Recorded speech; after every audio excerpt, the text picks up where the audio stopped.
Bismillahirrahmanirrahim. Assalamualaikum warahmatullahi wabarakatuh. Puji syukur kita panjatkan kehadirat Allah Subhanahu wa Ta'ala. Berkat rahmat dan hidayahnya, kita masih diberi kesehatan sampai sekarang ini. Salawat dan salam senantiasa kita curahkan kepada junjungan Nabi besar Muhammad Sallallahu Alaihi Wasallam.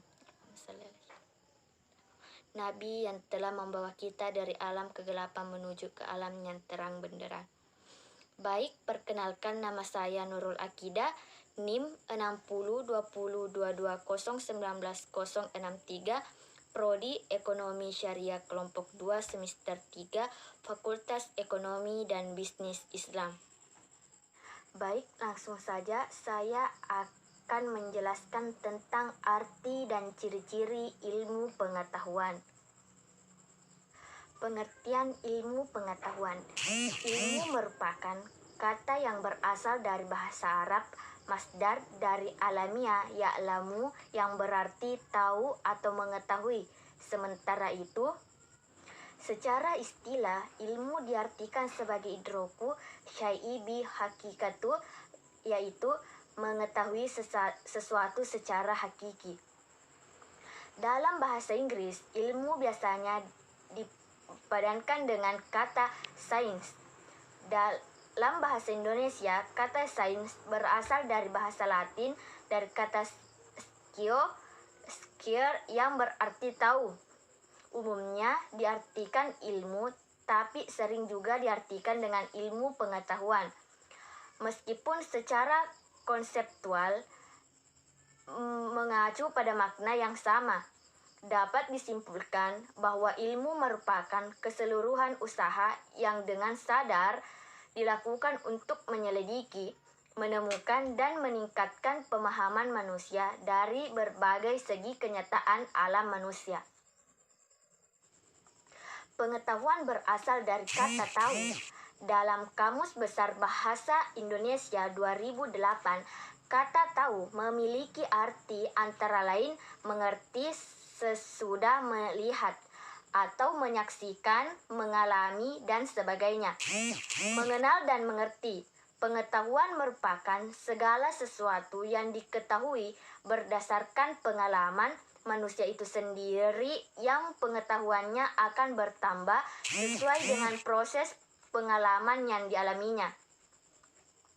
Dapat disimpulkan, pengetahuan merupakan segala sesuatu yang dilihat, dikenal, dimengerti terhadap suatu objek tertentu yang ditangkap melalui panca indera, yakni indera pendengaran, penglihatan, penciuman, perasaan, dan perabaan. Ilmu pengetahuan adalah proses kegiatan yang menggunakan cara, alat, metode, dan prosedur sehingga menghasilkan pengetahuan bagi setiap individu. Pengertian ilmu pengetahuan menurut para ahli antara lain: 1.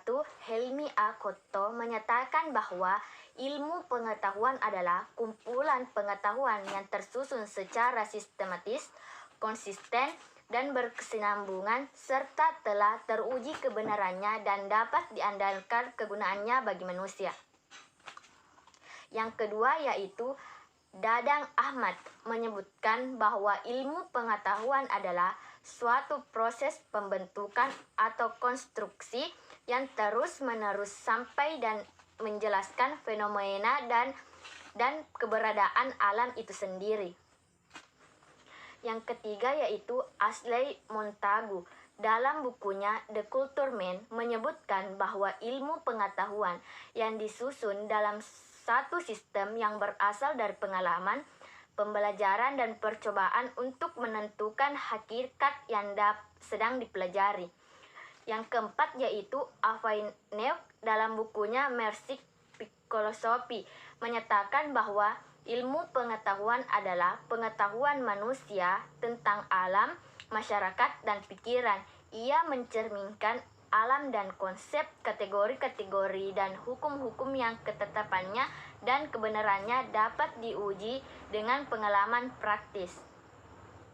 Yang kelima, menurut A. Susanto yang mengutip pendapat Supralan Soeharto, Ilmu pengetahuan adalah sesuatu yang menjelaskan tentang adanya sesuatu hal-hal yang diperoleh secara biasa atau sehari-hari melalui pengalaman-pengalaman, kesadaran, informasi, dan sebagainya.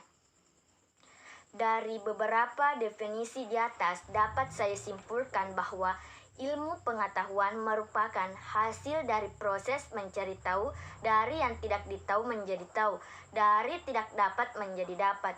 Dalam proses mencari tahu ini mencakup berbagai metode dan konsep-konsep baik melalui proses pendidikan maupun melalui pengalaman.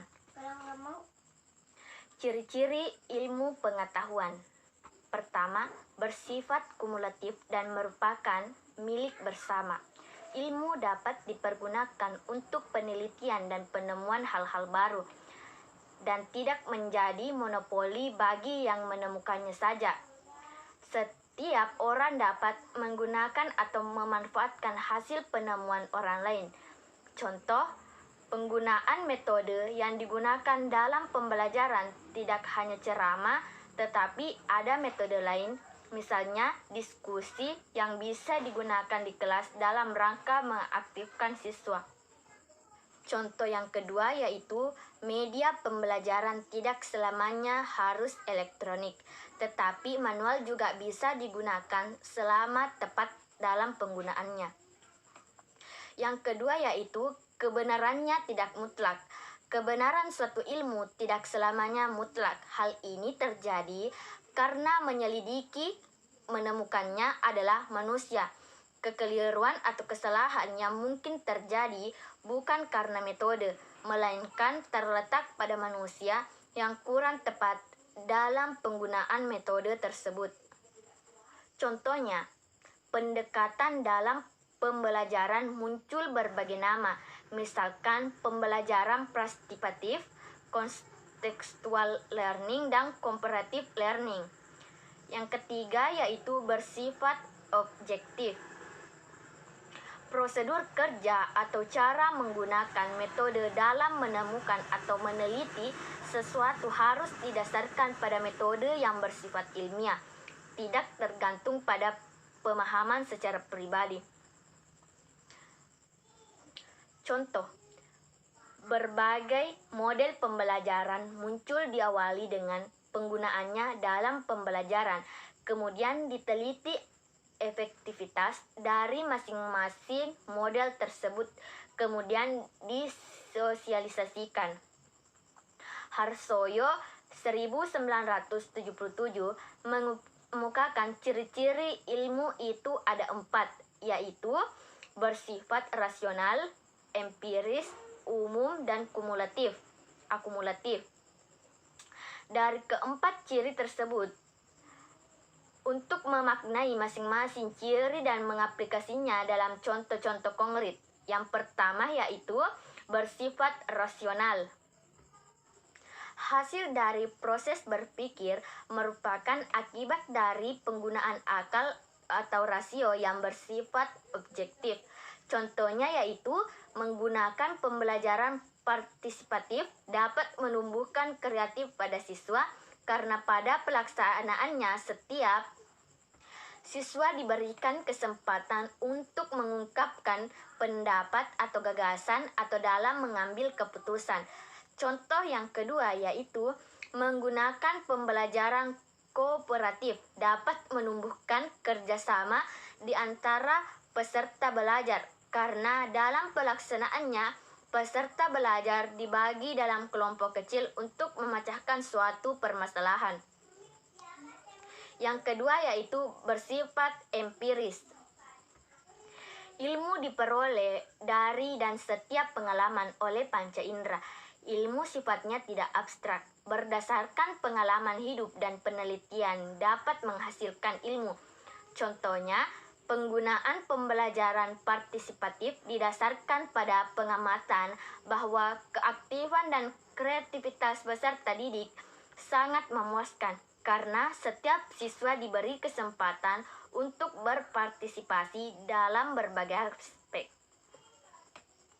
Contoh yang kedua yaitu penggunaan pembelajaran kooperatif dianggap efektif dalam menciptakan peserta didik untuk belajar bekerja sama ketika harus memecahkan suatu masalah sehingga pada diri anak tumbuh rasa kebersamaan. Yang ketiga yaitu bersifat umum. Hasil dari ilmu dapat dipergunakan oleh semua manusia tanpa kecuali. Ilmu tidak hanya dapat dipergunakan untuk wilayah tertentu, tetapi ilmu dimanfaatkan secara makro tanpa dibatasi oleh ruang. Contohnya, penggunaan model pembelajaran partisipatif ataupun pembelajaran kooperatif tidak hanya digunakan oleh seorang guru dalam mata pelajaran tertentu, tetapi dapat juga digunakan oleh guru lainnya dalam mata pelajaran yang berbeda.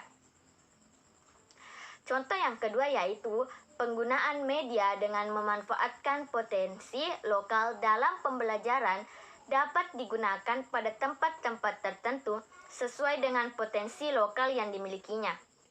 Yang keempat yaitu bersifat akumulatif. Hasil ilmu dapat dipergunakan untuk dijadikan objek penelitian berikutnya. Ilmu sifatnya tidak statis.